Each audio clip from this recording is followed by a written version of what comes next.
عزیزانی ڕۆمیدیا سڵاوتان لێ بێتوەم کاتتان باش لە بەرنامەیەکی تری تایبەت لەسەر بە تایبەتی با بڵێن خەباتی کورد بە درێژایی مێژوو و لە ئێستاشدا ئەو بارودۆخە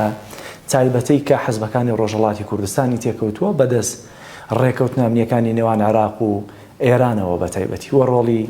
لایەنە کوردیەکان بە تایبەتی یەکێتی و پارتی حکومڕانانی هەرێمی کوردستان لەم بارودۆخەدا بەگشتی لەسەر بارودۆخی هەرێمی کوردستان و بەغداش لەگەڵ یەکێک لە نووسەرە دیارەکانی کورد ئەویش بەڕێز کاک عەلی کەریمی قسە و گفتوگۆی زیاتر دەکەین. کاک عەلی زۆر سپاس بەوە دەرفەتە بەخێر بێت. زۆر سپاس بۆ ئێوەش و پیرۆزبایی ئەو قەناتە میدیایە تازەتان لێ دەکەم و هیوادارم سەرکەوتوو بن. زۆر سپاس. کاک عەلی با لە بارودۆخە گەرمەکەی ئێستەوە دەست پێ بکەین. ڕێکەوتنی کەمنی لە نێوان عێراق و ئێرانیا تاران و بەغدایە کراوە بە هەماهەنگی لەگەڵ حکوومەتی هەرێمی کوردستان کە دەبێ حزبەکانی ڕۆژهەڵات چەک بکرێن. کۆمنتت لەسەرم ڕێکەوتنە چییە؟ بەداخەوە کاکزەرا لە کۆنەوە سیاسەتمەداری کورد بەشێکی زۆری فێر بووە کە پێی وایە سیاسەت ویا یاریکردنی باشی سیاسەت لە ناو سیاسەتمەدارەکان ئەو تئۆریەیە کە پێی دەڵێن ئەو نەزەریەیە کە پێی دەڵێن موامرە، یعنی زۆربەی بناغە و داڕشتنی تئۆریەکانی سیاسەت لە لای ئێمە و بە تایبەت سیاسەتمەدارە تەقلیدیەکانمان کە ئەو ڕۆکانە عیبارەتن خۆیان لەو حیزبە سەرچیانەی دموکرات و کۆمەڵە و یەکێتی و پارتی و ئەوانەدا دەبینێتەوە زۆرتر لەسەر قاچێکی بە قووەتی موامرە و تۆتەئە داڕێژراوە. من قەدەری ئەو لای 4-5 مانگەوە پێش کە ئەو خەبەرە هەردەهات و دەڕۆیش کە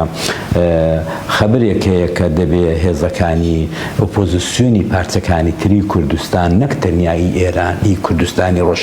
ڕۆژهەڵاتی کوردستان بەڵکو پارچەکانی تری کوردستانیش دەبێت لە هەرێمی کوردستان نەمێنن. ئەو باوەیە ئەویان هەر لێدا بۆ ئەو ئاهەنگە و 2-3 وەفتی باڵای ئێرانی هات بۆ بەغدا و هات بۆ هەرێم و ئەوانە. من لێرەدا بەڕاستی دەبێ شتێک بڵێن کە لەو یاریکردنی سیاسەتی نێوان دەوڵەتاندا و لە نێوانی کووردا لە نێو ئەو جێگا جۆغڕافیا تەنگەی لایەکت میتە، لایەکت ئیتلاعاتی ئێرانە، لایەکت پارتیە، لایەکە دێچێتێوانە بەداخەوە کەسێکی پراگماتیکی کەسێکی سیاسەتمەداری وەکو مامجەلالی وەکو دکتۆر قاسملووی بەڕاستی جێگایان بەتاڵە. جێگاکە ئەوەیە کە من زۆر جار لە ساڵانی نەوەدا دەمدید کە مامجەلال چۆن لەگەڵ ئەو یاریانە خۆی یاری دەکا و چۆن ئەینی خۆی بە ئەلفوبەی خۆیان ئەویش فریویان دەدا، ئەویش قسەیان لەگەڵ دەکا، ئەویش ڕازیان دەکا، ئیقناعیان دەکا. بەداخەوە ئەو دەفعەیە کە دوای قاسم سولەیمانی کە ئاوا مرد کابرایەکیان داناوە کە ئاغای قائانەیە، ئەوە 2-3 جار سەردانی بەغدایە کرد. یەکێک لە ویستەکانی ئەوە بووە کە دموکرات و کۆمەڵە دەبێت دەربکرێن لە هەرێمی کوردستان یا چەک بکرێن یا بگوازرێنەوە بۆ کەمپە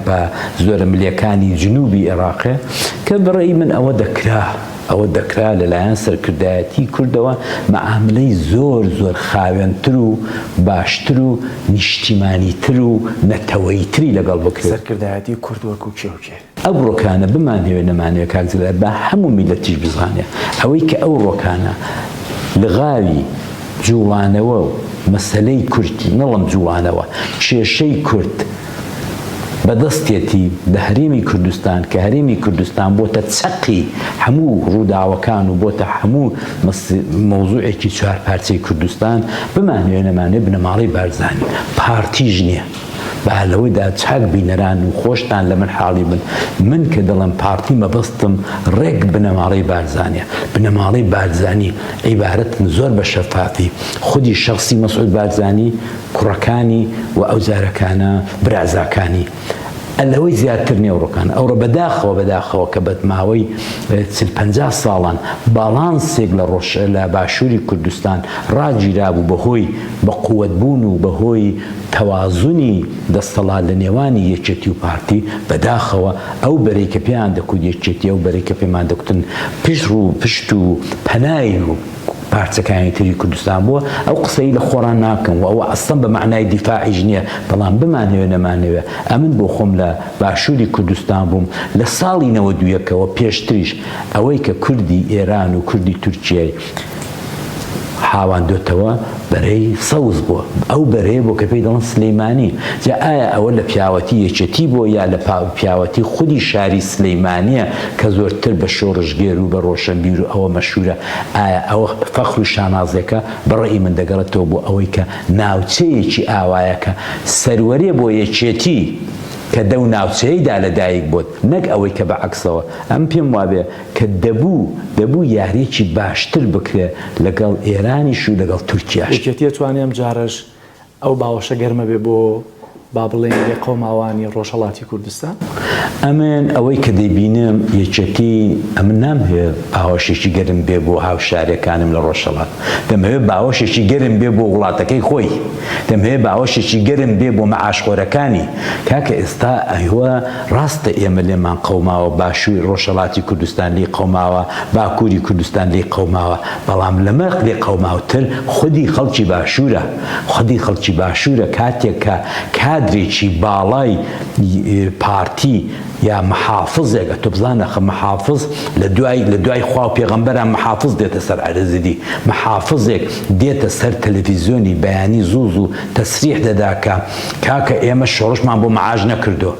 کاکە تۆ ئەسڵەن شۆڕشت نەکردو تۆ تەمەنت هیوەی نییە ئەو ڕۆژانە من خەبەرێکم دیتەوە کە محافظی دەهۆک دەفەرمێ ئێمە شۆڕشمان بۆ مەعاژ نەکردو کاکە هەموو دنیا شۆڕش بۆ خوشگوزەرانیە شۆڕش بۆ ئازادیە تۆ خوشگوزەرانیەکەت نەبێت ئازادیت نەبێ زیندانیەکانی بادینان زمان ببڕی ئەدی بۆچی خۆ تۆ جارەکانە تەمەنت هیوەی نییە ئاغای محافظ کە شۆڕشت کردبێ لە ساڵانی 67 کەوابێت ئەمی دەعایانە چێ دەیکەیەتەوە بۆیە ئەوەی کە ئەو ڕۆکانە جێگای بزەیە ئەوەی کە ئەو ڕۆکانە جێگای قسەکردنە ئەوەی کە ئەو ڕۆکانە بۆ منی کەسێکی ئازاد لە چوارپارچەی کوردستان دەبێت دیفاعی لێ بکەم ڕاستە ڕۆژهەڵاتیم بەڵام لە ڕۆژهەڵات و باکوور واجبتر خەڵکی باشوور بە پێوە خوراون یعنی بە پێوە وشترێک بە پێوە دەڕوا لە قافڵیدا هەموو وشترەکە دەدزڕن نەک ئەوەی کە مەسەن لایەکی بارەکەی بۆ بەجێ بێڵن قاچێکی بەجێ بێڵن هەموو وشترەکە خوراوە لێمەوە سەر باشوور قسەی پرسیاری تایبەتیش مەیە لەسەرەوەی کە بزانم ڕاو بۆ چۆنە لەسەر حکومڕانی ئێستا هەیەکێتی و پارتی دەیکەن بە تایبەتی ململانەکانیان لەگەڵ بەغدا چییە بەڵام لەسەر و بارودۆخی حیزبەکانی ڕۆژهەڵات چەکەکرێن و ئەم چەککردنە بە سەراحەت بام پرسیارە بکەم واتای کۆتایی هێنان بە خەباتی چەکداریە لەم گۆشەیە یاخود نا ئەم چەک ناکرێن مل نادەن قۆناغەکە بەرەوکوێ ئەزانی چۆنە ئەمە دەبێت حقیقەتی قبول بکەین خەباتی چەکداری نەک تەنیا لە ڕۆژهەڵاتی کوردستان لە سەرتاسەری دنیایە باوی نەماوە خەباتی چەکداری ینی پارتیزانی خەباتی چەکداری ینی کەڵەشینکۆف ئەو پەڕیانی RPG نە کەڵەشینکۆف نە RPG بە درۆنی ناوەستێت درۆنێک کە دێ خڕخڕخڕخڕەوە لە کونێکیدا خزاوی خراز لە کونەکەی دەدا یا مەسەڵ مغناتیسێک بە پشتی سیارەکەتەوە دەنووسێنێ و خڕخڕخڕ لەو شاخوچە ئەمە یەکە ئەمە لە مێژە خەباتی چەکداریمان وەلا ناوە بۆ بۆمان نا گیوارا و لە زمانی ڤێتنام و لە زمانی نەتەوەسازی میلەتاندا لە ساڵانی 40 و 50 و 67 باوی نەماوە ئەم پێم وابێ ئەو ڕۆژەی کە ئێمە لە ڕۆژهەڵاتی کوردستان لە چەمەکەی تیەت پەڕینەوە لە زەی بچووک پەڕینەوە هاتینە ئالانی باشووری کوردستان و لە مالومە و گاپڵیۆن و لە کۆیە نیشتەجێ بووین ئەو ڕۆژە بەڕێی من نەوشەی پێشمەرگە معنایمە نە خەباتی چەکداری معنای ئەگەر ئێستا بڕیاری حیزبەکانی ڕۆژهەڵاتی کوردستان واتە ئەگەر تۆ تەسمیمیان بۆ بگیری بڕیاریان بۆ بدەی لە ڕاستیەکە پێم بڵێ چه بڕیارێکیان بۆ دەی لە ڕووی خەبات و لە ڕووی کار و لە ڕووی سیاسەتیانەوە ئەمە پێم وابێ ئەو ڕووکانە هیچ ئەولای ناوێ کچۆڵەیەکی جوانی سەقزی ئەو ڕگایی بە من نیشاندا ئەو ڕۆکانە منی عەلی تەمەن 60-70 ساڵە بۆم نییە لەسەر مناڵێک لەسەر کچێک لەسەر کوڕێکی کە تەمەنی 15 و 20 و 25 ساڵە 45 ساڵە من لێیان دوورم بریار بدەم نەخێر زۆربەی سەرکردەکانی کلاسیکی ئەو ڕۆی ڕۆژهەڵاتی کوردستان سەرەوەی 70 ساڵن. 70 ساڵ بە شەرتێک 45 ساڵە وڵاتەکەی خۆمان نەدیوە. ئەمن بەش بە حاڵی خۆم 45 ساڵە شارەکەی خۆم نەدیوە. ئێستا خەڵکی ژەم پرسیارەتان لێکە ئەڵێ ئێوە هاتوون لە باشوور گەرم بۆی دانیشتوون، ئەڵێن ئاغای یەزدان پەنا تۆ بە گەرمی لێ دانیشتی ژیانی خۆت دەکەی، هانی گەنجانی ئێمە دەی لەسەر شەقامەکانی ئێران لەسەر شەقامەکانی ئێران تیرباران بکرێن. ئەو قسەیە ڕاستە وەکو ڕەخنە لێتان بگیرێت؟ 100% ڕاستە. دەزانی بووە چونکە 45 ساڵ ئەمرێکە کاک جەلال، 45 ساڵ تەمەنێکە کە دەبێ ئەم سەرکردانە بێن بە خۆیان داپسنەوە. هیچ ئابدەیت بوونێک، هیچ تازە بوونەوەیەک ئەمن لەو حیزبە تەقلیدی و کلاسیکانەدا نابینم کەوابوو ئێمە بابین ڕگامان پێ نیشان داوین. پارەکانە لە تەسادفێکدا لە مۆزوعێکی بچووکدا کە سپای ئەرشادی ئێرانە نەیتوانی تەحملی قژی کچۆڵەیەکی سەقزی بکە و هێنای بەو وەزع کوشتی، بە دواییدا شۆڕشێک بەرپا بوو. ئەو شۆڕشە بەمە دەڵێ ئێمە دەبێت بەرەو شۆڕشی مەدەنی بچین. ئەو کچۆڵەیە بەمە دەڵێ کە کاکە ئیتر زمانی کەڵەشینکۆف و RPG و ئەوە نەماوە. واتە چی؟ واتە بگەڕێینەوە بۆ ناو شەقامەکان، خەباتی فکری و سیاسی دەست پێ بکەینەوە؟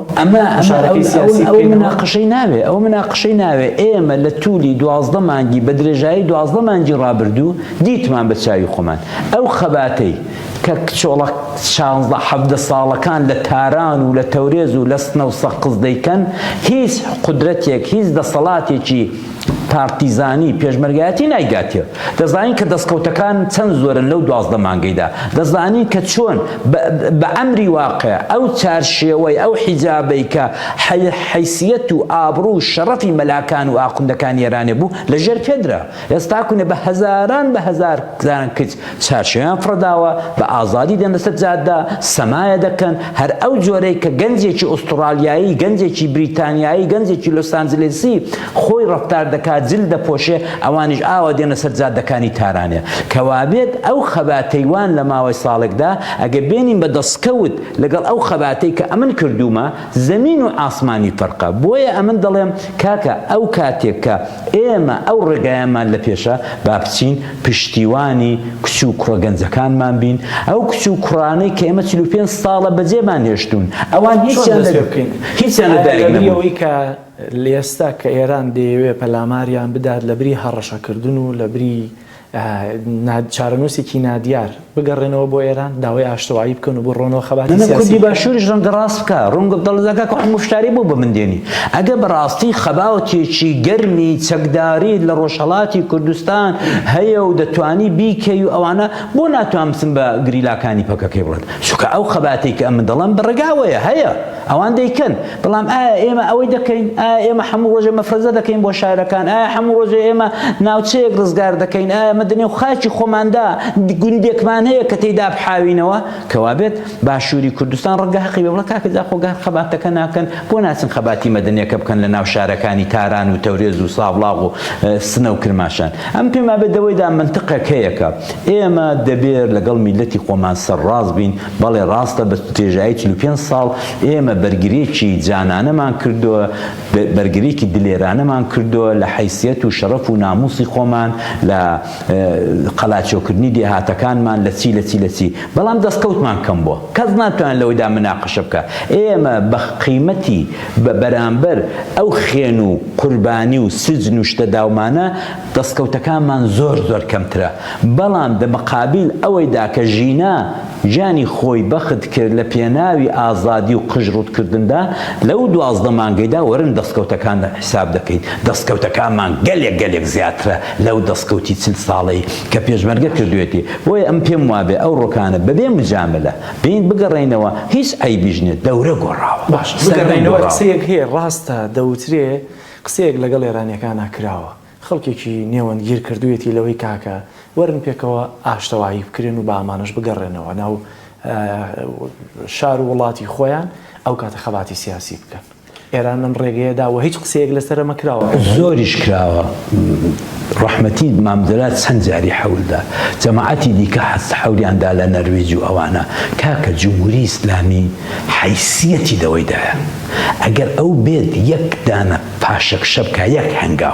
هەنگاو پاشەکشە بکە و بێنە جارێکی دیکە بە هەر جۆرێکی کا تۆ دەڵێ دەفتەرێکیانە بێ مەکتەبێکیانە بێ یا مەسەن بە 4 دانە شتی مادەی سووک و شتی واژ ڕازی بن ئەمە دەبێتە حیثیەتی مەشروعیەتی جمهوری ئیسلامی نایکە ئەزانی من بڕوان بە یەک شت هەیە لە کۆنەوە و لەو باشوورەش بڕوان پێێتی لە وڵاتی تۆتالیتێر لە وڵاتێک کە دیکتاتۆرێک بەڕێوەی دەبا یا چەند دیکتاتۆر بەڕێوەی دەبن ڕەفۆرم مستەحیلە ئێمە ڕەحمەتی کاگنوێشوان ئەو کێشەیەش چەند جارمان پێکەوە باس کردووە هەمبوو لەگەڵویش کاگنوێشوان زۆر جاران بەرەو ئەوە دەچوو کە ڕەفۆرم باسی چاکسازی دەکرد چاکسازیانی ڕەفۆرم دەم کورد باشە کاگنوێشوان وەرە با ئێمە ماهیەتی یەکێتی و پارتی هەڵسەنجێنین با بگەینە قەناعەت ئەگەر ئەوان سەرەڕۆ و دیکتاتۆرن ئەگەر ئەوان زمان دەبڕن ئەگەر ئەوان مڵک و ماڵی خەڵکی دەخۆن کەوابێ هاتوونە قۆناغی دیکتاتۆری ئایا دیکتاتۆر دەتوانێت ڕەفۆرم بکە؟ ئەتۆ جوابی و پرسیارم بدەوە بەڕێی من دیکتاتۆرەکان هەموو جارێک کە مەجبور بوون میلەت فشاری بۆ هێناون دەستیان بە ڕێفۆرم کردە ڕووخاون ئەتۆ گەورەترین نمونە شای ئێرانە بوو ئەمن لە خەباتی شای ئێرانەدا بووم لە شۆڕشی ساڵی 1970 تێدا بووم چالاک بووم کاتێک شا هاتە سەر و قەناعەتەی کە بابە ساواک دەستگای ئەمنیەتەکەی لابە حیزب ڕەئازادکە شاپوری بەختیاری کردە سەرۆک کە مخالیفی شای بوو بە دێر زەمانەوە کردی بە سەرۆک وەزیران بەڵام ئەم ڕێفۆرمانە فریادگوزاری شای ئێرانە نەبوون میلەت فێر ببوو میلەت فێر دەبێ وەختێکە تۆ تۆزێک شلی دەکەی میلەت زیاتر دێتە پێشێ بۆیە یا نمونەیەکی دیکە گۆرباچۆڤ بوو کە سۆڤێت ویستی ڕەفۆرم بکە سەرمایه‌گوزاری بێنێتەوە ناو سۆڤێت بەڵام تۆ دەبینی کە میلەت ڕازی نەبوون حتا ڕووخاندیان و یەلسین هاتە سەرکار بۆیە ئەم دەڵم لە هیچ وڵاتێکی دیکتاتۆری لە هیچ وڵاتێک حوسنی مبارەک ئەوانی دیکە لە بارێ ئەوانە دەزانن خۆمێنی دەزانێت دەسەڵاتی سەرەڕۆ دەزانێت ماڵی بارزانی دەزانن کە ئەوان لە جوملەی دیکتاتۆرەکانی جیهاندان ئەوان لە جوملەی تۆتالیتێرەکانی وڵاتە تۆتالیتێرەکاندان بۆیە ئیمکانی نییە سەر دەدەن مل دەدەن بەڵام ڕێفۆرم ناکەن تۆ مەستەعانەکانە 4 دانە زیندانی بادینان چییە مەستەنە تۆ ئازادیان بکەیت بەڵام نایکە حزبەکانی ڕۆژهەڵات کە لێرن چۆن بوونەتە مەترسی بۆ سەر ئەمنیەتی جمهوری ئیسلامی ئێران ئایا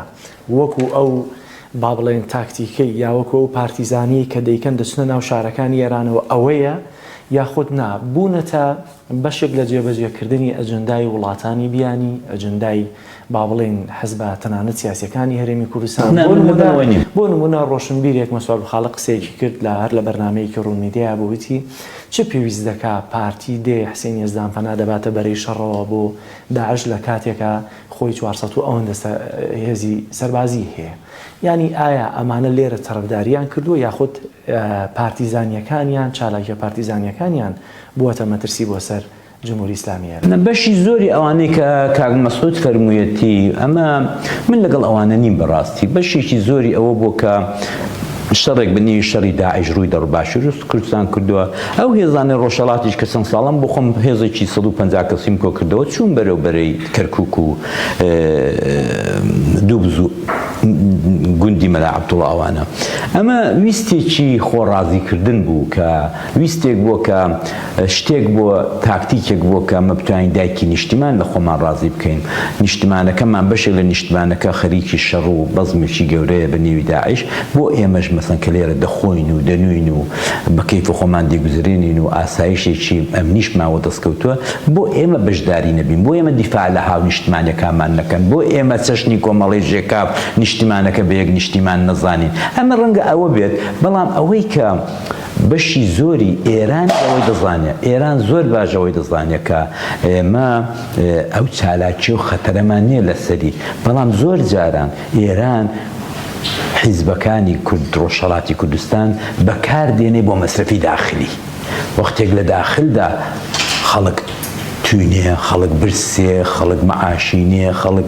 ئاوە ئەو وەزئی ئەکۆنمی ئێرانە خەڵک ناڕازێ لەوانە لە مەسلەی ئازادی لە مەسلەی چارشێ و لە مەسلەی ژناندا دێنێ بۆی کە خامۆشی کە چەپۆکێکی بەسەردا بگرێ دێنێ کێشەیەکی خارجی کێشەیەکی دیکە بۆ مەصرفی داخلی گەورە دەکاتەوە مەسەڵەن هەر لە ڕۆژێوەڵەوە 3-4 ڕۆژ لەوە پێش بۆ مەسلەی 19 مان کە قەرارە ئاخر ئەجەل بێ ئاخر زەربول ئەجەل بێ بۆ هێزەکانی کوردی ئێرانیە ئێرانی تر لەگەڵ عێراق تەوافقی کردو لەگەڵ هەرێمی کوردستان تەوافقی کردووە کە دەبێت هێزەکانەوە بکەن ئەم پێم وابوو هەر لە ڕۆژێوەڵە شۆ ساژەوە سپێنی 19 مانکە ئەم باوەڕ ناکەم کە هیچ لەشکر کشێک بکرێ هیچ ئەو بێت چونکە ئێران ئەو هەڵاو گرمەی لە 2-3 هەفتە لەوە پێشەوە بۆ ێوا گەورە کردەوە ئەو لە ساڵوەگەری ژینای دەترسا لە سەرتاسەری ئێرانێ و بە تایبەت لە شارە کوردستانەکان شارەکانی ڕۆژهەڵاتی کوردستان لەوە دەترسا بۆ ئاوای دانابوو ئەگەر هاتو ڕۆژهەڵاتی کوردستان یەکسەر بوو بە تەقینەوە بوو بە ئەوەی کە کڵپەی ئاگری لە هەستێ سەقز و مەهاباد و کرماشان و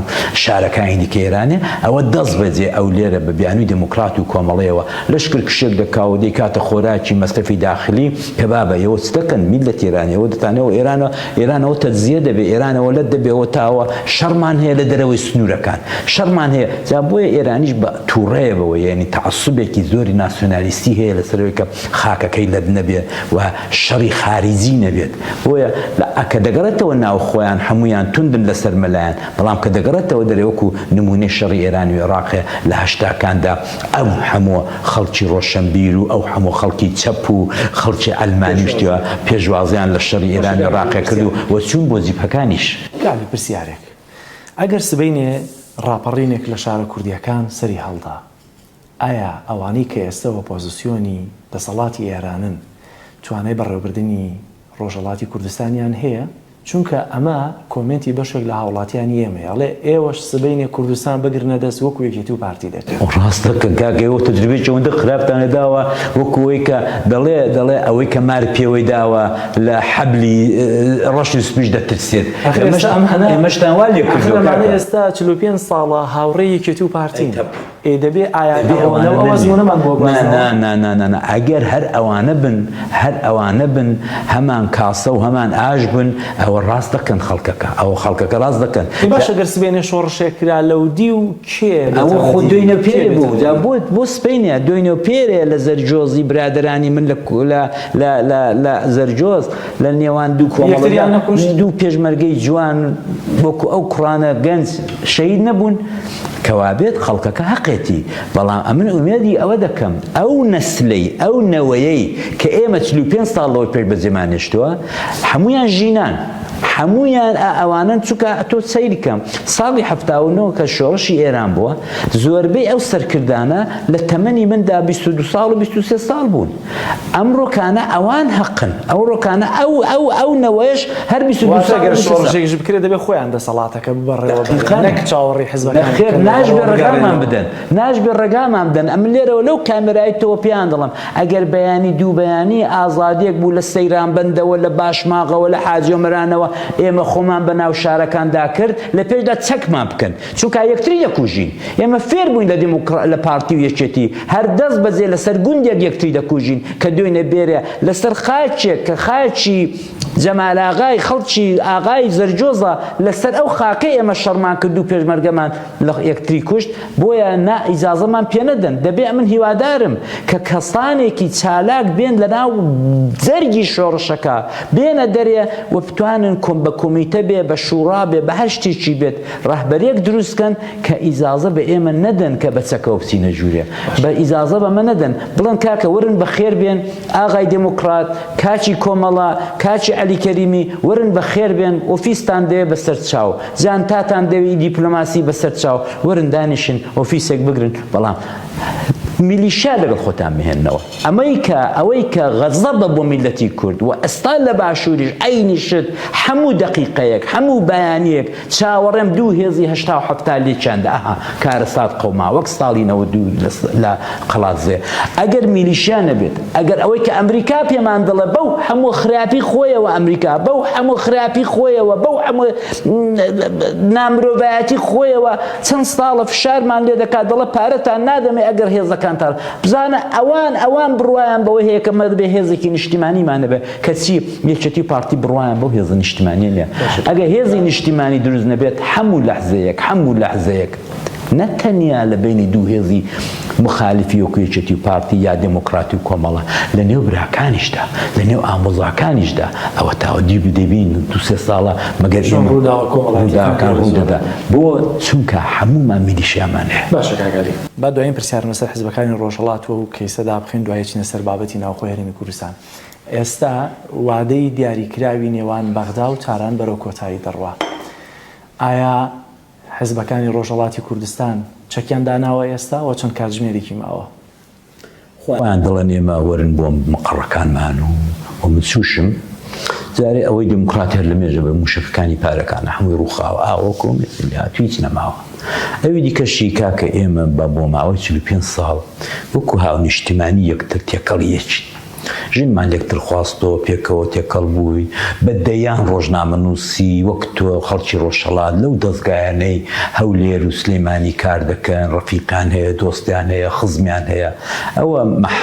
مەحاڵە کە ئێمە وەکو مجاهیدین بمانێرن بۆ کەمپی ئەشرەف و بمانێرن بۆ ئاڵبانی و ماڵبانی و شتیوە ئەوە مەحاڵە چونکە ئێمە لەگەڵ خەڵکی باشوور زەمین بووین لەگەڵ خەڵکی باشوور تێکەڵاو بووین هەردووینە پێرە بە دەیان و بە سەدان ئیمزا لەلایەن ڕۆشنبیران و ڕۆژنامەنووسانی باشوور کۆکراوە کە ئێوە ناتوان ئاوا لە هاو نیشتیمانانی ڕۆژهەڵاتی مە بکەن و تەسلیمیان بکەنەوەوانە ئەمە دڵم بەوەی خۆشە هیچمان نەکردبێ ئەوەندەمان کار کردو لە ماوەی ئەو 45 ساڵیدا کە برایەتێکی قورس و قایم هەستێکی نەتەوایەتی و ناسیۆنالیستێکی بەخوەتمان لە نێو باشوور و هیچ نەبێ باشوور و ڕۆژهەڵاتدا دروست کردووە ئێمە پشت و پەنای یەکترین کاتێک ئێوە لە ڕەوەکەیدا لێتان دەقەوما دەچوون بۆ ڕۆژهەڵات باوەشی دەکردەوە ئێستا کوونی ئێوە باوەشتان کردوێتەوە ماوەی 30 ساڵ زیاترە ئێمە لە شارەکاندا دێن و دەچین بە کەیفی خۆمان سیارەمان هەیە خانومان هەیە وەکو ئێوە خزمی پلە یەک و پلە دووی هەمومان جا بۆی ئەمە بڕوان بەوەی نیە ئەسڵم بڕوان بۆی نیە کە ئەوان بتوانن لەشکر کێشی بکەن و بێن و حتا ئەو کاتێک کە لەشکریش کەشیشان کرد لە 96 لە سیوێکی ئابی 96 کە چوونە سەر کۆیە پێش 36 سیوێکی ئەو دەمیشی خوار بە تەوافقی خۆمان وامان کرد کە مقڕەکان چۆلبن ئێستاش مقڕەکان چۆلن ئێستاش ئەو دوێنێ پێرە کاک سەیبراهیم لەسەر سکرتێری کۆمەڵی دەڵێ کاکەمە کەمپێکی مەدەنین باخچی مناڵەمان هەیە خستەخانەمان هەیە دەرمانخانەمان هەیە مەیدانی باڵەمان هەیە مەیدانی تۆپێنمان هەیە و ئێمە خەریکی خوێندن و نووسین و خەڵکی منداڵەکانمان دەستنە باخچی مناڵان دەستنە مەکتەب و ئەمە خەریکیەوەی و هیچ هێزێک هیچ وەرگانێکی نێونەتەوەیش ناتوانێت بێت کەمپێکی مەدەنیە ئەو چەند ساڵە تو بزانە مەخمور چونکە وایان نیشانداوە کە کەمپێکی مەدەنیە بزانە دەتوانن هیچی لێ بکەن ئەوەیە بۆ ئەم پێم وابێ نیگەرانی وەی نیم هەرچەند ئەوەی کۆیە بۆ خۆی کەمپەکە بە موشەکان ڕووخاوە ئێستا تێکەڵی خەڵکی کۆیان خەڵکی کۆیە ئەوان بە خوشک و برای خۆیان دەزانن خەڵکی کۆیە خەڵکی هەولێرە خەڵکی ئەتەمە حاڵە بۆ ڕێکەوتنی ئەمنی ئەو خەڵکە جیا بکرێتەوە و دوور بخرێنەوە لە ئازادی بۆ خۆیان دانیشتن وەکو چۆن خەڵکی ئەو دێ و دێهاتی بۆ خۆیان خەریکی کارکردن بۆیە من لەوەی نیگەران نیم سبەی نەژنۆزدەی مانگە بەڕێی من هیچ ناقەومێت بەڵام ئیتر هەرە وەکو خۆراکی ناوخۆی ئێران ئیستفادەی لێ دەکات ئەمە لە ڕۆژێ وەڵشەوە نیگەران نەبووم چونکە ئەوانەمان زۆر دیوە لە ماوەی ئەو 30 ساڵێدا سەردەمێکی لە نەوەدەکان خەڵک نان نەبوو بیخوا لەو باشوورێ ئێران بوو هەموو ئومێدێک ئێران بوو بەڵام بزانە مامزلال یا هێزەکانی دیکە چۆن مەعاملەیان لەگەڵ ئێرانە دەکرد و دیموکرات و کۆمەڵەش لێرە بوون و زۆر دیموکرات و کۆمەڵە شەهیدیشیاندا لەسەر و جاددانە بەکرێ گیراوی وایان هەبوو خەڵکی هەر خودی باشوور بە 300-400 دیناری سویسری دایان بچۆ عەلی بکوژێت هات دەیکوژ بچۆ جەلالی بکوژێت هات دەیکوژ ئەو زەمانە نەماوە ئەو زەمانەش چاچیان پێش پێگرتن ئەم دەستخۆشیان لێ دەکەم ئەمن نیگەرانی ئەوەی نیم کە ڕۆژهەڵاتی ڕۆژئاوایی باکووری ئەوەی لێ بقەبێ مەگەر ئەوەی کە ترۆر ئەمن لەگەڵ ترۆر هیچ عیلازم نییە ئەوە تا درۆن ترۆر دەکات ترۆریش لەو ئێستا لەو ناوچەی ئێمە لەو خاکی ئێمەدا لە باشوور تەنیا و تەنیا میتی توشتێ دەیکەم باشە کاگالی با بینە سەر شێوازی حکومڕانی لە هەرێمی کوردستان 45 ساڵە تێکەڵیە کارە ساتەوە باشوورێت ئێستا دەمەوێت بزانم کۆمنتت لەسەر بارودۆخی ئێستا هێرمی کوردستان چیە؟ 2 مانگە موچە نەدراوە دیاریش نییە ئایادانی و بەیانیش چۆنە دەوە بێتە 3 مانگ. هەر بەڕاست چاوەڕێتان دەکرد کورد ئەگەر دەسەڵات بکرێت دەدەست بەم شێوازە بێ، چاوەڕێتان دەکرد حەزبێک بە ناوی پارتی دیموکراتی کوردستان، حەزبێک بە ناوی یەکێتی نیشتیمانی کوردستان کە ئومێدی دەوڵەتیان لێ دەخواست ئێستا بەم شێوازە حکومڕانی گەل و نیشتیمانی خۆی بکات؟ ئەوەی کە بە خەونی شەوانی هیچ کام لە پێشمەرگەکانی ساڵانی هەشتا وە نمونەی خۆم بە خەونی شەوانیشمدا نەدەهات ئەوە بوو کە شۆڕژگێرەکان ئاوە خراپ دەرچن. بەداخەوە شۆڕژگێرەکان کە دێنە دەسەڵات لە دیکتاتۆرەکان پیستر دەبن. ئێمەی شۆڕژگێر کاتێک بە ئادیداسەوە هاتینەوە ناو شارەکان ئۆقدەیی بوو، ئۆقدەیی هیوادارم میلەت لێم تێبگا، یعنی ئەوەی کە نەخۆش بووین بەوەی کە نەمانتوانیوە کاتی خۆی لە شاخ ژنێکی جوان بێنین، نەمانتوانیوە لە شاخ سارێکی جوانمان هەبێ، نەمانتوانیوە لە شاخ لە پێشمەرگایەتی وێلایەکی جوانمان هەبێت. ئەوانە هەمووی بوو بە ئۆقدە ناو دڵماندا. ئەوجا هاتین تۆڵەمان کردەوە کە دەسەڵاتمان گرتە دەست، ئەو وڵاتەمان ئاوا لێ کرد کە نە مامۆستا بوو، نە مەهەندیس بوو،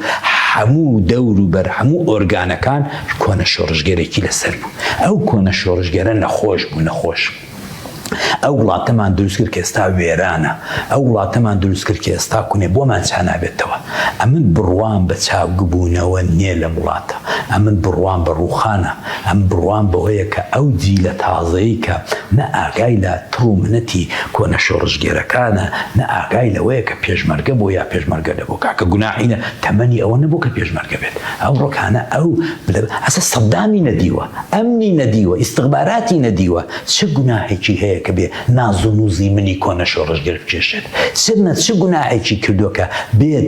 بە سازی منی کۆنە شۆڕژگەر بڕەقسێت؟ ساز و ناز و نووز یا بەڕاستی ستەمکاری و قۆڕخکاری؟ ناز و نووزەکە بۆ دەستەمکاری. کاتێک ئەمن بە سارێک بە دوان بە سێیان بە ژنێک بە دوو بە سێ بە وێلایەک بە دوان بە سێیان تێر نابم لە کوێی دێنم؟ خۆ لە ئاسمانەوە خوا بۆم نانێرێت، مەجبورم مۆشتی تۆ بخۆم. ئەزانین چۆنە هیچ دەوڵەمەندێک بەبێ ئەوەی کە یەکێکی دیکە بسەوسێنێتەوە دەوڵەمەند نابێت. ئێستا دوێنێ پێرێ گرتە ویدیۆیەکتان بڵاو کردەوە لە سەری ڕەش. کارەساتە. ئەمن مێژووی لە سەفەوی و سەلجوقی و قاجەر و عوسمانیوە خوێندومەتەوە. بۆ دەزانم پادشاکان، حرەمسەراکان، وێلاکانیان، باغەکانیان چۆن بەڕێوە بردووە. ئەوانە ئەینە توبیلا عوسمانی و سەفەوی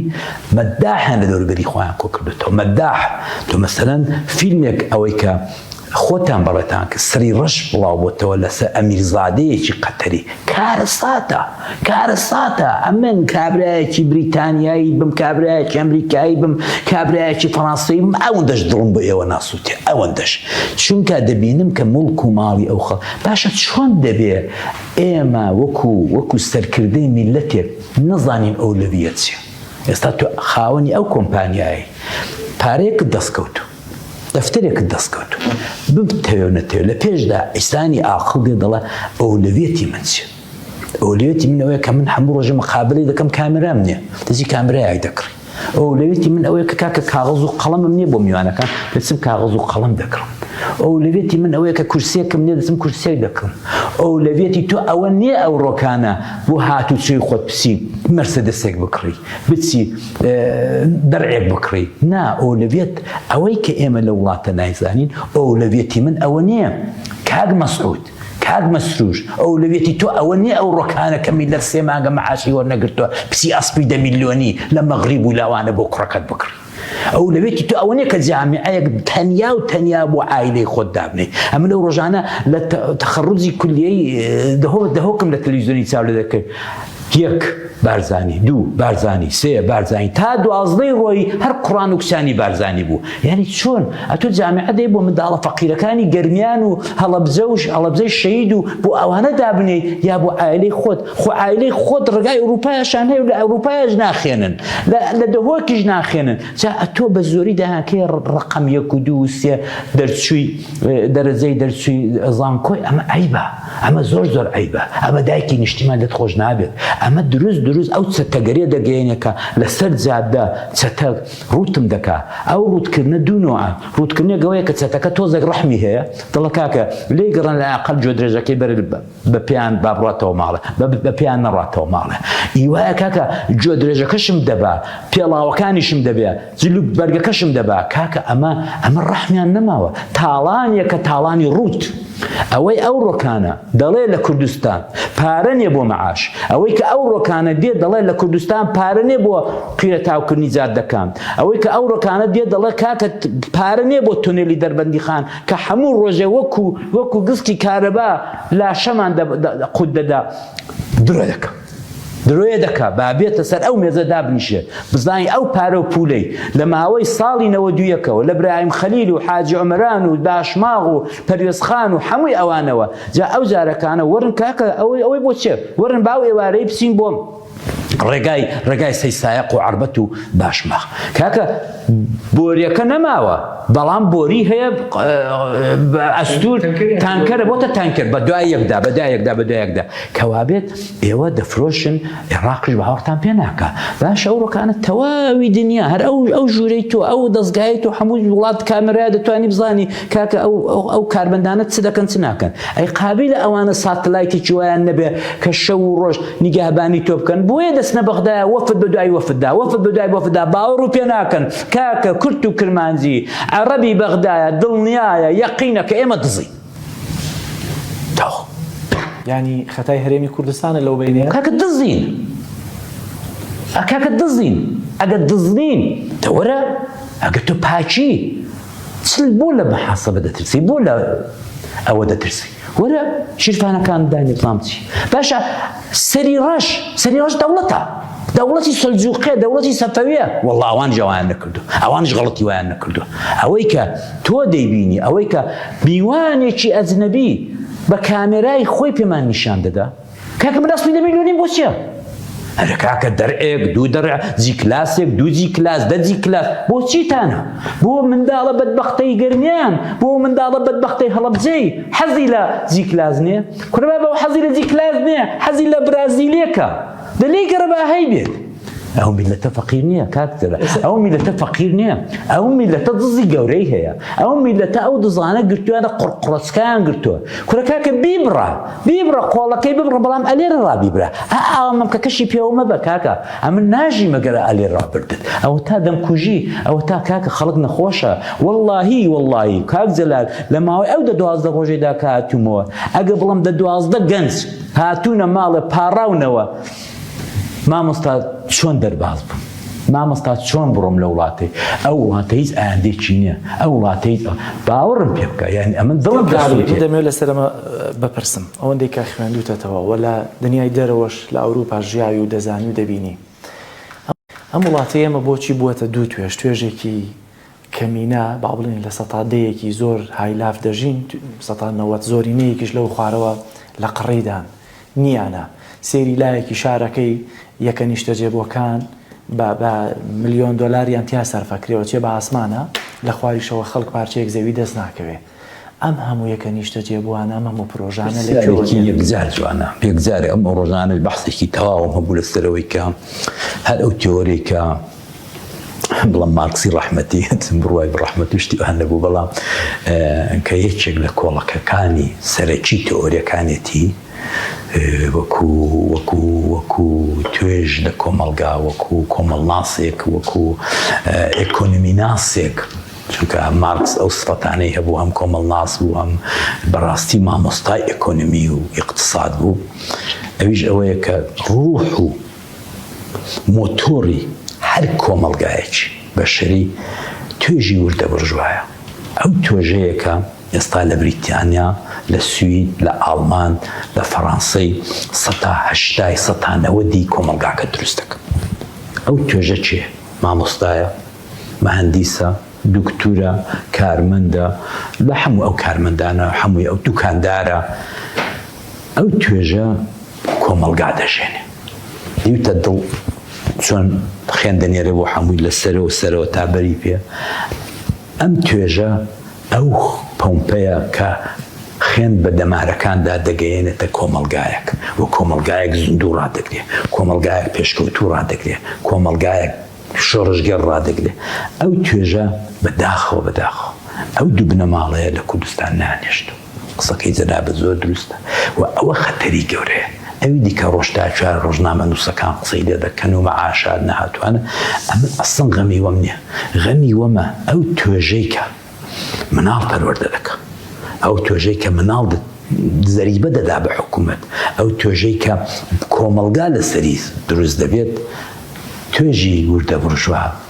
چینی مامناوەن خەریکە لە ناو دەچێت. ئەفریقالی ئەو سێ توێژەوەیان سیر کرد، ئەو سێ با بڵین کەرتە هەیە کە پەیوەستە بە زیندووکردنەوەی کۆمەلگا، تەندروستیە، پەروەردەیە و یەکەی نیشتە جێبوونە. ئەم سێ بابەتە لە شتە سەرەتاییەکانی پێگامی و کۆمەلگا و ژیانی خەڵکە. یەکە نیشتە جێبووەکان ئێستا بووەتە بزنس و کۆمپانیا حەزبیەکان، کەرتی تەندروستی بووەتە حکومی فەرامۆش کراوە، بووەتە ئەهلی و کۆمپانیاکان و هێنانی دەرمان و هەموو وەزاین چ خەبەرە. پەروەردەش دەبین ئێستاوەش بووەتە بزنس. فەرمووەتە مامۆستا لەو لاوە بایکۆتەکە ئەخر ئێستا لەو لاوە مەکتەبە ئەهلیەکان هەیە، ئەوەش بزنسە. ئەوەیە کە ئێمە ئەوڕۆکانە دوو توێژمان هەیە لە کوردستان. تۆژێکی حەدی ئەقەلی بچووک کە پێی دەڵێن مۆڵتی میلیۆنێر. ئەو مۆڵتی میلیۆنێرانە لە وڵاتێکی وەکو بریتانیا وەکو فەڕەنسا ئەو دەوڵەمەندە ڕەسەنانن کە قەدیم فۆدال بوون و لاندڕۆد بوون و لە باب و باپیرانەوە سەرەتیان پێگەیشتەوە. ئەوەی ئەو ڕۆی ئێمە ئەو تۆژە مۆڵتی میلیۆنێرانە کە سەرەتیان مقایسە ناکرێت ناژمێردێت، ئەو توێژن کە هەڵخوڵان، ئەو توێژن کە بە دزی دەوڵەمەند بوون، دزی و ڕاوڕوود بە چەتەیی دەوڵەمەند بوون و دەوڵەمەندە ڕەستەنەکانیشان و پژووی خۆیانداوە. ئەوە توێژێکن کە عیبارەتن لە هەزار پیاوەکەی کاک مەسعودی، عیبارەتن لە هەزار پیاوەکەی ئێرە، عیبارەتن لە ئەو مەکتەب سیاسیانە، عیبارەتن لەو توێژە بچووکە و ئەوی دیکە خۆ دەوڵەمەندەکانی قەدیمی سلەیمانی و هەولێر ڕەنگە لە فەقیر بن. ئەوەی کە پارەی بۆ دێ و نایژمێرێت، ئەوەی کە دەبوتڵ ویسکی 4,000 دۆلاری و 3,000 دۆلاری لەسەر سفرەکەی دادنێ و دەڵە بخۆن، ئەمە ئەو دوێنێ پێرە برادری بۆ منی کوکتی کاکە کابرایەکی دەوڵەمەند داوەتی کردو لە یەکێک لەو باغانە، دوایەوەی کە ئەم هەموو خواردن و قەل و خواردنی سەیر و عەجایب جارێ پاشماوەی لایەکی شارێکی هەر دەزبڵی کردراوە، داعاقەکەی داکتوێتی جا ئەمە سوپرایزم هەیە، میوانە جوانەکانم، میوانە عەزیزەکانم. ئەوە دوێنێ ئێوارێ بۆ هەنجەڕامەوە، ئەمن ئێستا سوپرایزم هەیە. ئاوای کردو تەلەفۆنێکی کردو، یەک کۆستەر ڕەقاس و ژن و لەشفرۆش بە کۆستەرێک هاتوون بۆوێ. کاکە ئەمە داوەتەکە لە قەلە سلێمانی لا یەکێک لەو شارانە با ناوی نهێنی دوانن. ئەمە ئیتر لەوە دەرچۆ کە تۆ دەتەوێت خۆت ڕابێنی. کاکە ئێستا ئەم سیارانە کە ئەو سیارە جوانەی مەرسەدس بێنز ئەو شەریکە گەورەیە ئەو سیارە جوانەی دروست کردووە، کوڕخۆ کاکە دەوڵەمەندەکان لی ناخڕن، هەمووی فۆتۆمۆدێل و ڕەقاسەکان لی دەخڕن. کاکە فۆتۆمۆدێل و ڕەقاس و سیارەی بۆ ناقڕێ بە 20 دەفتەر و 25 دەفتەر. ئەوە مەسئولێکە وەکو جەغەرێکی خوار بێدەڵها ئەوە بۆ تۆ بۆ شەوێکی. ئەمە کارەساتم بمانوێ نەمانوێ. ئەو دوو دەسەڵاتە دەڕوخێ، ئەم دوو دەسەڵاتە دێنە ڕووخاندن. ژیان حیزبایەتی وڵات بەخێوەکردن وڵات بەڕێوەبردن ئاوە نابێت. ئەوە هەمووشیان خۆشیان دەزانن. ئەمن لە خۆیانم جوێ لێ بووە، لە خۆیانم جوێ لێ بووە کە کاکە ئاوا بۆمان ناگوزەرێت. وڵاتیمە پێویستی بە توێژی مامناوەندە، پێویستی بەو توێژەیە کە مەعاش وەردەگرێ. تۆ وەختێ مەعاژنادی دەبی بە فەقیر، مەعاژنادی دەبی بە توێژی خوارێ، دەبی بە توێژی بنەوەی کۆمەلگا کەوابێت ئەو ڕۆکانە دەڵێ ئەوەندە میلیۆنە مەعاشخۆرم هەیە، ئەوەندە مەعاشخۆرت کردوتە خوارەوەی ژیان. دەسەڵاتی ڕاگرتووە کاگالی چی ئەم دەسەڵاتی ڕاگرتووە؟ زۆر جار قسەیەکی ئاسایی هەیە کە هاوڵاتی دێکا دەڵێ ئەم لە یانێڕان ڕایگرتووە و لاشیان تورکیا ڕایگرتووە. پرسیاری چاکت کرد. ئەوەی کە ئەمن باش، ئەوەی کە ئەمن پێم وابێ ئەو دەسەڵاتی ڕاگرتووە منەتوی. ئەوش پرسیاری دووەمی منە، دەمەوێت بزانم ڕۆڵ خەڵک و لە تەقوی سەرمان. ئەگەر وڵاتێک وەک سوید لە ساڵی 1970 4 ڕۆشنبیری عاقڵ و ژیری ئەگەر وڵاتی چووکو هیندستان غاندێکی نەبایە، ئەگەر وڵاتێکی وەکو ئەفریقای جنوبی ماندێلایەکی نەبایە ئێستا لێرە خراتر بوو، گەندەڵستان بوونەوەنە. بەڵام وەختێکی ڕۆشنبیر غەمی نیشتمان دەخوا، ڕۆشنبیر خۆی لە دەسەڵات نادا، فقط وەزیفەی خۆی ئەوە دەبینێ کە ڕەخنەگر بێ لە دەسەڵات. ئەو دەمەیە کە ئەو کۆمەلگایەکی سالم دروست دەکەین، کۆمەلگایە دروست دەکەین کە ئیتر دەتوانین پاڵی لێ بدەینەوە کە ئەو کۆمەلگایە لە دەستێکی ئەمیندا ڕۆشنبیری نێکورد. پێتان دەڵم بە معنایەکی ڕۆشنەگر ڕۆشنبیر ئۆپۆزیسیۆن نیمانە ئەوزانین بۆ با خراپ حاڵی نەبن وەکو پار و پێرا لە NRT خاڵی بوون جەماعەت. ئەمن دەڵێم ڕۆشنبیر نابێ مستەفید بێت. ئەگە من مستەفیدی تۆ بووم ناتوان بەدشی تۆ قسە بکەم. ئەگەر تۆ هەموو مانجێ بانگت کردم معاشت دا بە من، ئەمن ناتوانم ڕەخنەگریکی جدی بوو. ئەمن دەبێ وەک ڕۆشنبیر، وەک ڕۆسۆ، وەک سارتێر، وەکو هەمووی ئەوانەی دیکە نابێ مستەفید بن. قەید ناکە بە حەقی خۆم دەژی بە هێز و توانای قەڵەم یا هەشتێکی یا ئەوە، بەڵام من نابێ مستەفید بن. یعنی پێویست نییە کە من چوومە ماڵی مامزەلالی، مامزەلال دەفتەرێکم بۆ فڕەدا. ئەوە ینی عیبێکی تێدایە، ئەوە ینی عیبێکی تێدایە. کاتێک مامۆستایەکی زانکۆ هەڵدەستێ 3000 مامۆستای زانکۆ دوکتۆر لە کۆڵێکی لاکۆی کردوتەوە لەسەر ڕفراندۆم قسەیان بۆ دەکا، کاک مەسعود لەسەرێ دانیشتۆ لەسەر مەنەسەکەی کابرا هەڵدەستێتە حەوا بەخۆی دەڵێ دکتۆری زانکۆی مامۆستای زانکۆی هەولێرێ دەڵێ 3000 ساڵ لەوەی پێش لە کتێبە ئاسمانیەکاندا کورد بەدەستی نووسراوە، کورد بەدەستی جامانە سوور ڕزگاری دەبێت. ئەمە عیبە، ئەمە نەدەبوو کاک مەسعود قبولی کردبایە، ئەمە عیبەیە بۆ کاک مەسعودی دەبوو بانگی کردبایە کوتای کاکە من مەداعی وەک تۆم ناوێ، تۆ حەیان دەبەی لاچۆ بڕۆ دەرێ. کەچی نا کاک مەسعود وڵی زۆری پێخۆی بوو فیکەی سمێڵای داهات. ئەمە نابێت کاکە، ئەمە سوڵتانەکانی قاجار و سەفەوی بوون کە خەڵکیان دەبر بۆ تەویلەی ئەسپەکانیان و کە مەداحەکانیان پەروەردە دەکرد، شەو و ڕۆژ دابەستەیان دەکردن بۆ ئەوەی کە ئەگەر چوونە سەر ئاودەستێ پێیان هەڵبڵن ماشەڵڵا لەو پادشای کوڕخۆ کەس و کۆ پادشای پاشەڕۆکی جوانیە. کاکە ئەمە عیبە، ئەمە عیبە. ئێوە مەداحتان ناوێ، ئێوە ڕەخنەگرتان دەوێت، ڕەخنەگری جدی دڵسۆز. بۆیە ئەمن دەڵێم ئەو ڕۆکانە کوردستان پێویستی بەوەیە کە بگاتە نیزامێکی مافپەروەرمی و نیزامێکی دەسەڵاتێکی سیستمێکی عەدالەت خواز بەبێ ڕۆشنبیرەکە بەخۆی دابچێتەوە. کاگەل ئێوە نیە ئێستاش ئۆپۆزیسیۆنمان هەیە، ئەوە نیە ئێستا دوو حزبی ئیسلامیمان هەیە ئۆپۆزیسیۆنن و حزبینەوەی نوێمان هەیە و تا ئێستا نەوەی نوێ بانگەشەی تەنانەت یەکەمیەکە لەسەر ئاستێرەمی کوردستان ئەگەر سبێنێ هەڵبژاردن کرا. ئایا ئەمانە بەدەرن لە ڕەخنەگرێکی دروست و واقعی؟ ئەگەر ڕێی منت بێ من بەعام لە سیستمی حکومڕانیدا وەکو هەموو سیستمێکی حکومڕانی مۆدێرن، هەموو سیستمێکی حکومڕانی پێشکەوتوو ئەوەی کە پێیان دەڵن کە دەورانی ڕەنێسانس و دەورانی شۆڕشی ڕەنێسانس وانیان تێپەڕ کردو بە شێوەیەکی بە سیستمێکی سێکۆلار و ئەلمانی بەڕێوە دەچین وەکو وڵاتانی ئەوروپایەوانە بمانەوێ نەمان هەوێ بە تعریفی حکومڕانی ئۆپۆزیسیۆن بەشێکە لە دەسەڵات. یعنی ئەتۆ ناتوانیت بە وڵاتێکی تەعەدودی فرەحیزبی کە دوو حیزب سێ حیزب پێکەوە دەستنە دەسەڵات ئۆپۆزیسیۆن لە دەرەوەی دەسەڵات دابێت. چونکە ڕەنگە ئەو ڕۆکانە من ئۆپۆزیسیۆنم لەگەڵ تۆی دەسەڵات ڕێک دەکەوم بەیانی دیستان تۆ دەبێەوە بە ئۆپۆزیسیۆن لەگەڵ حیزبێکی دیکە ڕێک دەکەی بۆی کە بتوانی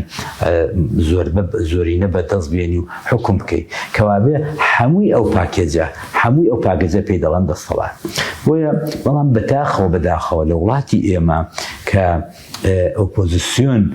دەچێتە ناو دەسەڵاتەوە بۆ مستەفید بوون دەچێت. هەر ئەوەی کە تعریفەی کە من لە ڕۆشنبیری دەکەم، هەر ئەو تعریفەی کە لە ڕۆشنبیری ناکەم، لە ڕۆشنبیری وڵاتی خۆمانی دەکەم کە زۆربەی هەرە زۆریان مستەفیدن و لە ڕێگای مستەفید بوونەوە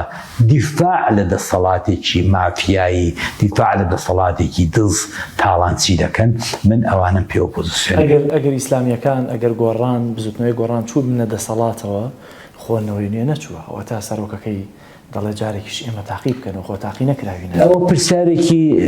دروستە لە میدەکەی، بەڵام ئەمیش دەتوانم لە مقابلەوەدا پرسیارێکی دیکە لێ بکەم، بەڵام نامی شەقی خۆمە من مار پێوەی داوم، ئۆپۆزیسیۆن پێوەی داوم لە حەبلی ڕەش و سپیش دەترسێم. ئەو مەسلێکی پارسیە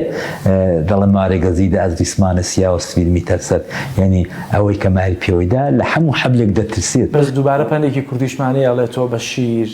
دەمت سوتاوە و لە دۆمەکە ئەزرەحمەت لە بابەت هەر دەقیقەنا ئەوە ئەمن هیچ تەجروبەیەکم نییە لەو هێزەی کە دێتە سەرکار، بۆیەشە ئەمن بە ئاسانی بۆ ئەوەی کە تەجروبەی پێشوم هەیە بە ئاسانی ڕیشی خۆم نادەمە دەستی هەموو کەسێکی بە تایبەت کە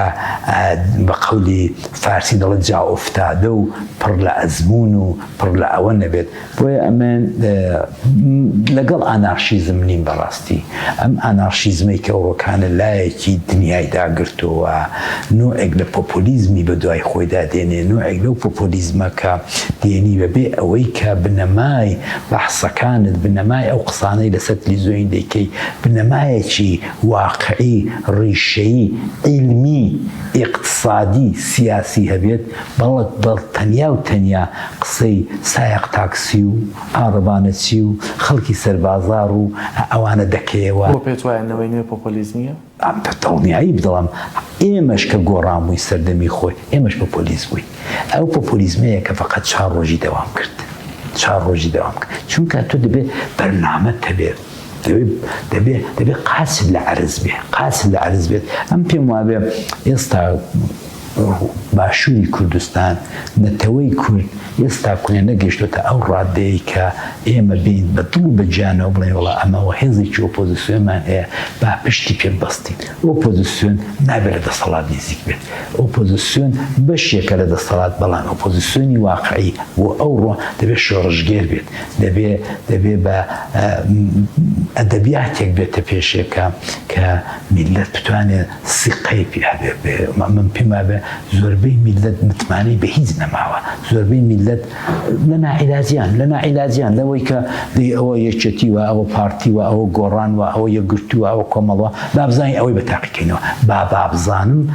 دەستاڵ دەگوزارێت، بابزانم ئەوە تا دوێنێەوە کادری یەک کۆمەڵتان دیوە لە بەغدایە باشە چون بەرەو پیری سەرۆکی حکوومەتەکەتان، ئەو سەرۆکی حکوومەتە زارە مافیایە بۆ خۆی، ئێوە چون ئەتوارە کەسە بووی کە دوێنێ و پێرێکانە ئەمر قەبز دەرچوو بوو، هەر ئەوانە بوون کە هەر ئەو دەسەڵاتی ماڵی بارزانی بوو کە داوای لەسەر تەرجیل کردبووی. ئەمە چۆنە لە بەغدایە چاکەت و پانتۆڵ و بۆین باڵێک تێدایە و دێ و دەسی بە دەوریدا و سەمایە دەکەی، ئەمە خراپ. باشاڵێکی یاتە مشتاقی نەکەینەوە؟ ئەمن بریار نادەم لەسەرەوەی میلەت، لەسەرەوەی بریار دەدا. ئەمن هیوادارم میلەت ئەگەر لە دڵی من پرسی کاکە جەلاجان، ئەمن وەکو کەسێک کە ڕەخنەگرێکی جددیم بخۆم بە ڕەخنەگرێکی جددام بڕوام لەو وڵاتەی بە ئەم هەڵبژارنە کارتۆنیانە نییە. ئەم هەڵبژارنانە هەمویان کارتۆنین، ئەم پێم وابێ دەبێ هەڵی شێلین و لەسەر بیکەینەوە دووبارە دروستی کەینەوە وەکو شۆڕشەکانی پاریس و فەڕەنسای لە 1970 کە هەموو ڕۆژە شۆڕژگەرێک دەهاتە سەرکار تا دەورانی ڕەنسانسیان تێپەڕ کرد تاکو ئێمە ڕەنسانسمان نەبووە. کالی خەڵکیش پەلەیەتی و ئەم هەویرە ژاوی زۆر دەشێت و ئاوەش جێبەجێ نابێ لە ناعیلاجیان لەوەی کە پەلەمە با ئەمن خۆم بە یەکێکی دیکە بسپێرم، ئەم سمڕیشم دەمە دەستی یەکێکی دیکە دیسانەکانە بە خەولی تۆ دەڵێ فوی لێ ناکەین و دیسانەکان دم و لەوسمان هەموو دەسووتێ یا دیسان مارەکە پێمانەوە دەدا. ئەمن پێم وابێ دەبێ میلەت بە تایبەت ئەو گەنجە تازانەی کە دەگەن یا 18 ساڵ و 19 ساڵن بێن و بۆ خۆیان بێنە سەرکار و بۆ خۆیان تەجروبە بکەن کە ئێمە دەبێ بەرە وڵاتێکی سێکۆلار، وڵاتێکی عەدالەت خواز و سیستمێکی تەندروست، سیستمێکە عەدالەتی تێدا ڕاعات بکرێت و ئیسلام بەشێک لە مەسەب نەبێت تا شەو و ڕۆژی خەڵک. ئەمن پێم وابێ نظامی سیستمی سکولاریزم بۆیە باشە کە حرمەت بۆ مەسەب دەجێڕێتەوە نەک ئەوەی کە مەسەب بێت تەداخلی سیاست بکە هەتا مەسەب هەتا دین تەداخلی سیاست بکە ئاوا ئێمە دەبێت ماستاویان بۆ بکەین ئاوا دەبێت هێزە گەورەکان ئێستا یەکێتی و پارتی مەزهبە تەداخلی کردوون تەداخلی دەسەڵاتەکانی کردوون زۆریان بە پەریەوە دەچێت زۆریان بە پیرەوە دەچێت خراپە چۆن تۆ دەبینی زۆربەی ئەو سەلەفێ توندانە ئەو ئیسلامە توندڕەوانە دەبینی لە زۆربەی کۆڵان و کوچە و کۆڵانی هەموو شارەکاندا سەریان قوت کردوێتەوە عیبەیە بۆ سلەیمانی عیبەیە نەناکاو دەڵێ یەکگرت و 2000 کچی چارشێوە بەسەر کرد کۆمەڵ هات 3000 کچی نازام لە هۆڵێکی لی گەڕێ ئەو منداڵە 13 ساڵەیە ئەوەندەی ماف بدێ بۆ خۆی ببێتە 18 ساڵ بۆ خۆی بریار بدا چ دینێک سلسلێک چ چارشێوێک ئینتخاب دەکات نەک ئەوەی کە تۆ ئێستا لێرە بە منداڵی بە زۆری بەسەری داکەی من لەگەڵ ئەوەی نیم ئەم بۆ خۆم 2 منداڵم گەورە کردووە هەتا تەمەنی 18 ساڵی باسی هیچ شتێکم لەگەڵ نەکردوون و بۆ خۆیان بریار دەدەن دینی بن دینی نەبن سکولار بن سکولار نەبن ئەوەی کە ئەو ڕۆکانە ئەم دوو هێزە لە داخی یەکتر بە هێزە ئیسلامیەکان چاک جویان دەبێت ئەوەی کە ئەو بەروبوومەتان هەیە ئەو ئیمکاناتانەتان هەیە ئەو مقڕانتان هەیە ئەمە لە داخی پارتی و یەکێتی لە داخی یەکتریان دڕان ئێوەیان ئاوا گەورەکردنەوە دەنا هەردوو لا بڕوایان بە هێزە ئیسلامیانە نییە خۆمە لەگەڵیان بووینەوە مەدەزانین و ئەوانە ئەلمانی بوون و سێکۆلە بەڵام ئەو ڕۆکانە ئەوان لە ساڵی 92 بەوەی کە یەکتر پشت یەکتر لە عەرزێ بدەن ئێوەیان هێناست ئاوا تیفتیفەیاندا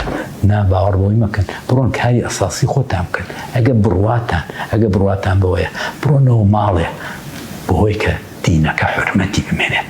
تۆ کە دینت هێنا تێکەڵی عەلی و جەلال و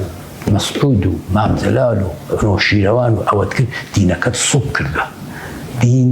دەبێت مقدس بێت دین دەبێت پاک بێت دین دەبێت لە سەروی هەمووی ئەوانە بێت بۆیە لێم گەڕێ بە ئەمن لە ماڵە خۆم دینی خۆم هەبێت و پیسی نەکەم ئەو حیزبە ئیسلامیانە بەڕاستی دەڵم لە ماوەی ئەو 30 ساڵەیدا ئەگە بێنی بە هەموو حیسابێک لێکی بدەینەوە دینیان پیس کرد دینیان لە پێش چاوی خەڵک خستووە دێن نمایش دەکەن دین خواناسی چ پێویستی بە دەمایشت چ پێویستی بۆیە کە تۆ 3-4 کچۆڵی 12 ساڵە و 13 ساڵە بێنی چارشێوان لێ بستی ئەو سوزانێت ئەو چارشێوت لێی گەڕێ بە ئازاد بێت لێی گەڕێ بە لەگە ڕەفیقەکانی لە مەکتەب کایە بکە کە بوو بە 18 ساڵ بۆ خۆی عەقڵی هەیە کتێب دەخوێنێتەوە مێژوو دەخوێنێتەوە ڕابردوو دەخوێنێتەوە ئەوجا بۆ خۆی هەڵی دەبژێرێت کالی دەستەکانت خۆش بێ زۆر سپاس لەوەی کە ئەم میوانداریت قبوڵ کرد زۆر سپاس بە خزمەتتودا زۆر سپاس بەڵا عزیزان تا بەرنامەیەکی تر بەخوای گەورە مێرەبانتان ئەسپێرین خواتان لەگەڵ